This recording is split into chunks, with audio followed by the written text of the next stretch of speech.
இல்ல இவங்க 2 பேரையும் இஸ்ரேலின் இஸ்ரேல் என்ற சித்தாந்தத்தையும், அதன் இருப்பிடத்தையும், அதன் ராணுவ முன்னெடுப்புகளையும் அமெரிக்காவின் ஆதரவு இல்லாமல், அமெரிக்கன் ஆதரவு என்று 2 வகையான ஆதரவு. ஒன்று இப்பொழுது செயல்படுகின்ற மாரி ஒரு ராணுவ ரீதியாகவும், லாஜிஸ்டிக்ஸ் ம். அதற்கான அடிப்படை தேவைகளை, ராணுவ கட்டமைப்புகளை எடுத்துக் கொடுப்பது, உளவு சம்பந்தப்பட்ட விஷயங்களை பரிமாற்றிக் கொள்வது.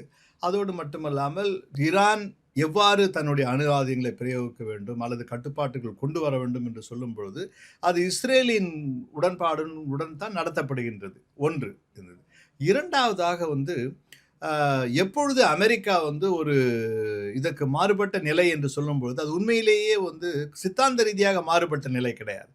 இஸ்ரேல் தன்னிச்சையாக செயல்படும் பொழுதெல்லாம், எப்பொழுதெல்லாம் இஸ்ரேல் தன்னிச்சையாக செயல்படுகின்றது என்று ஒரு பொதுவெளியில் தெரிய வருகிறதோ, அப்பொழுதெல்லாம் அமெரிக்கா அதை பற்றி எதையுமே பேசாமல், கண்டுகொள்ளாமல் இருப்பது. அதையும் கூட தி silence is the support for the system. Okay.